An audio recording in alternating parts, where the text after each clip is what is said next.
Hi, this is Professor Karen Lin. In this video, we are going to talk about the balance sheet of a company.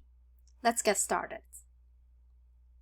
A balance sheet is a financial statement that reports a company's financial positions.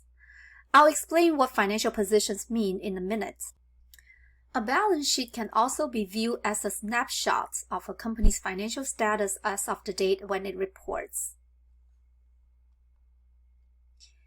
Here is an example of the balance sheet.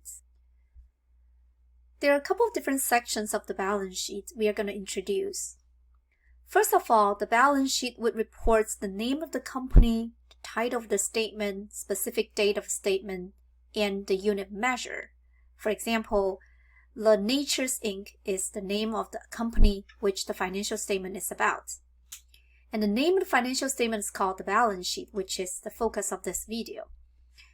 The date of reporting is at a particular date, which is December 31st, 2020, and it's in millions of dollars.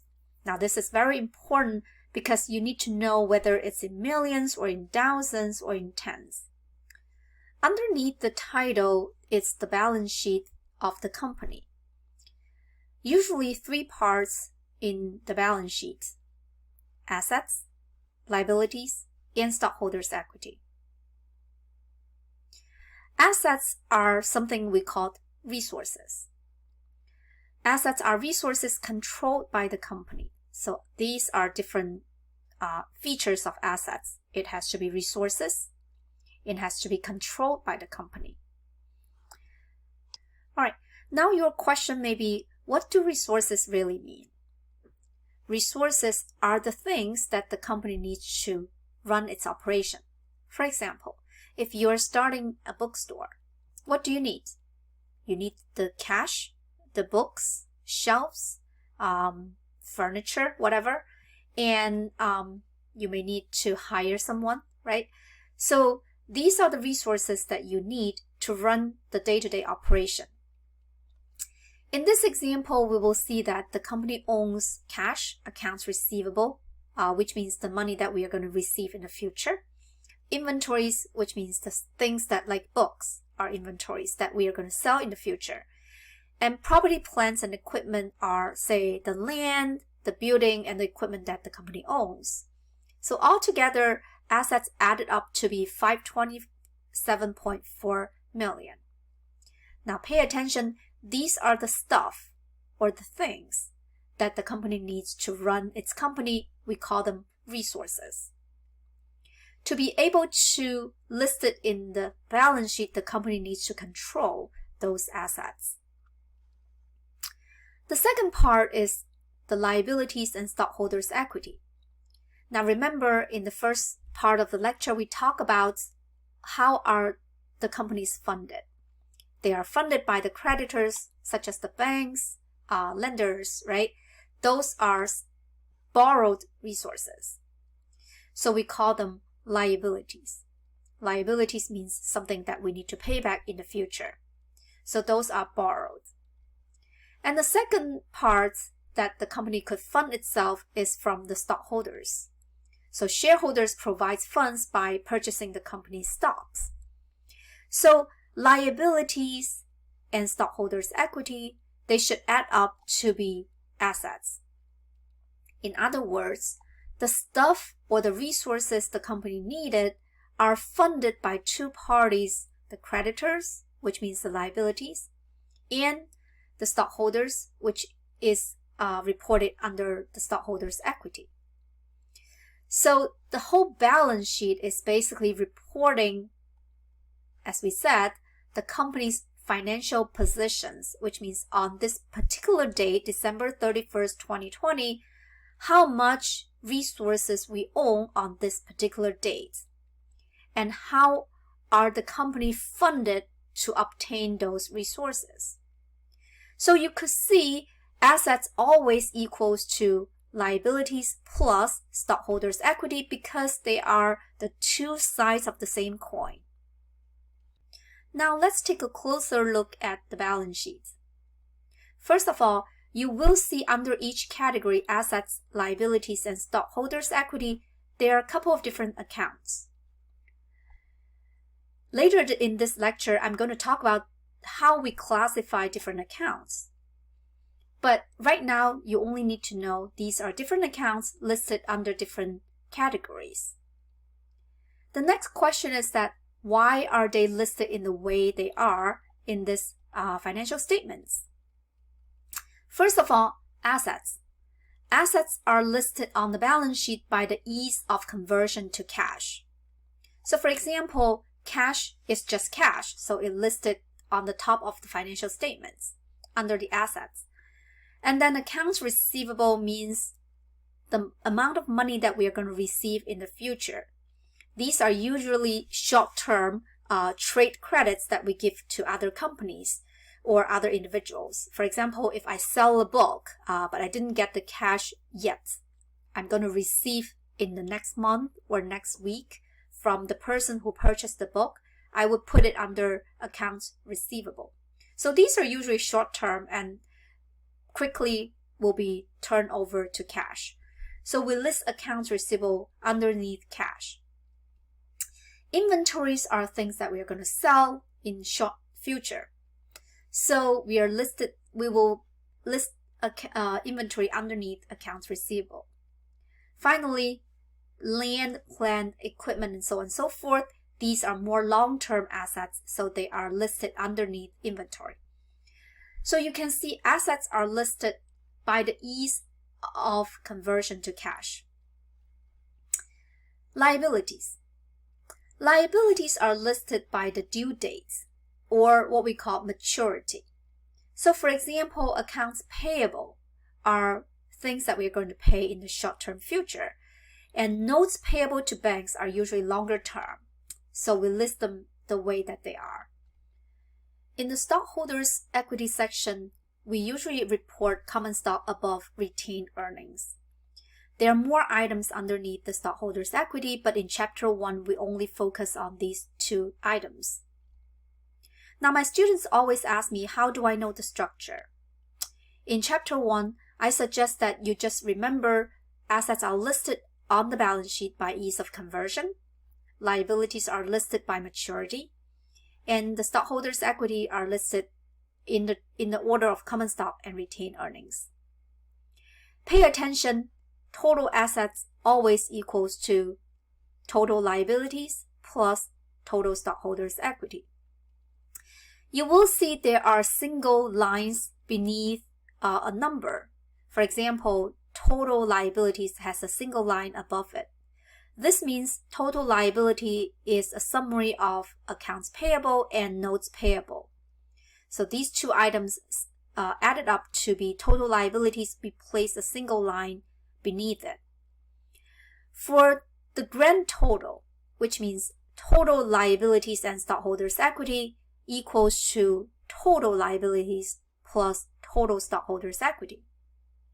Now these are the two items underneath the single line. When we add them up, when we add the two subtotal up, the grand total would have a double line beneath it. We will also include the monetary unit sign, the dollar sign,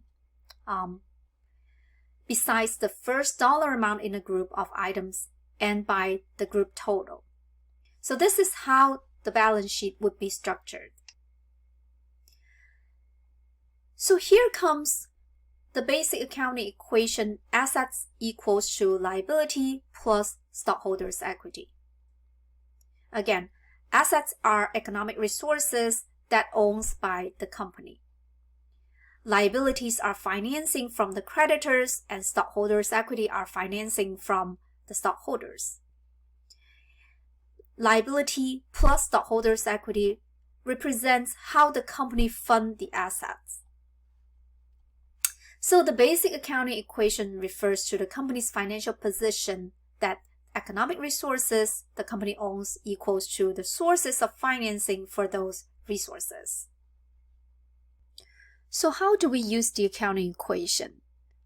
For example, if I tell you the assets of a company is 100 and liability of that company is 60.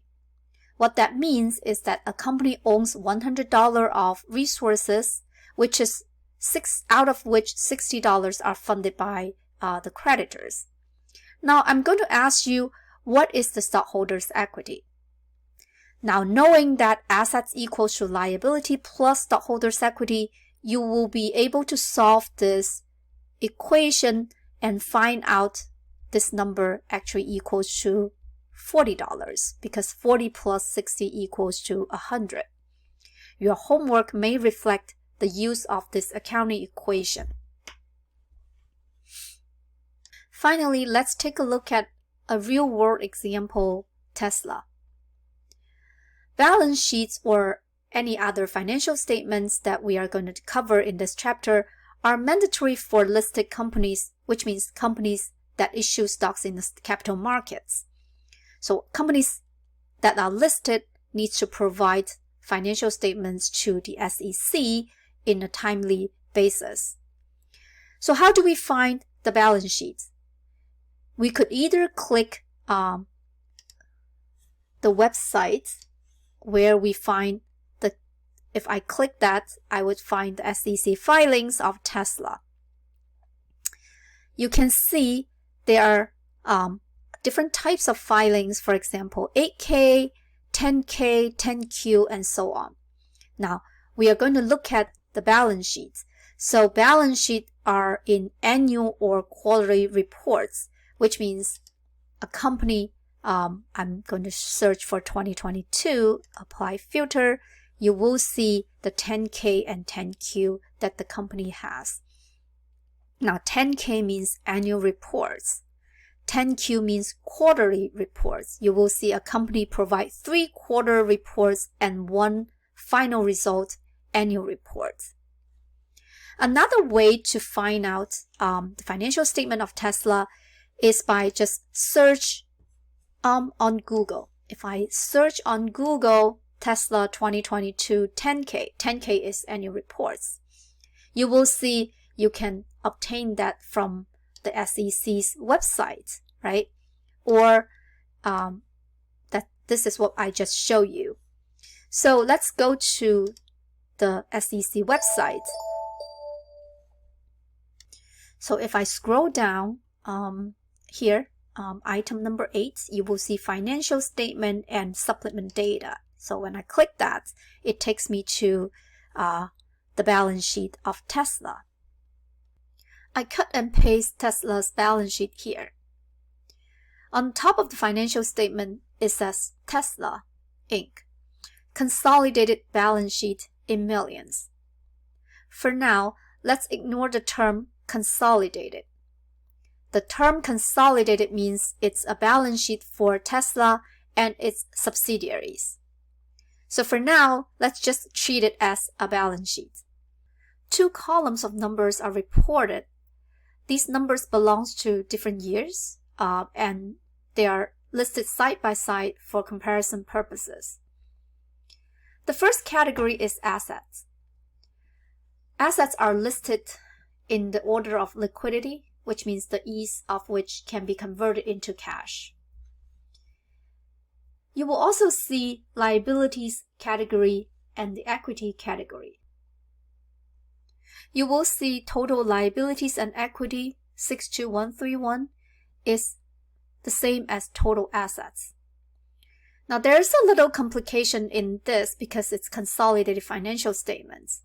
The total liability and stockholders' equity are the total liabilities and the total stockholders' equity added up, also plus some of the non-controlling interests because it has the subsidiaries, which we talked about, it's consolidated. But in summary, if you look at it, total assets equals to total liability plus stockholders' equity. All right, finally, let's take a look at the accounts. These are the accounts that appear in our textbook for most part of the semester. Under assets, you will see cash, short-term investments, accounts receivable, notes receivable, inventories, supplies, prepaid expense, long-term investment, equipment, buildings, land, intangibles. So these are accounts underneath assets. Again, they have a couple of features. 1, they are the resources that the company needs to run its day-to-day operations. 2, they are controlled by the company. Liabilities are the amount of resources that we are going to pay back in the future, which means these are resources funded by loans. Liabilities accounts include accounts payable, accrued expenses, notes payable, taxes payable, unearned revenue, bonds payable. Finally, stockholders' equity indicates the claim by the stockholders, which means the funding provided by the stockholders. Those are common stock, retained earnings. Again, for now, before we understand exactly what these items mean, you would just need to remember or memorize those accounts. A couple of little tricks. Anything with payable, right? Those are liabilities because payable means we are going to pay in the future. Those are liabilities. Common stock retained earnings are stockholders' equity. So the only tricky part is unearned revenue, although it says revenue, but it belongs to liability. Prepaid expense, although it says expense, it's under assets. We'll talk about what those items mean during the semester, but for now, again, I ask you to memorize those items. Alright, this concludes the balance sheet video, and I'll see you in the next video talking about the income statements. I'll see you in the next video.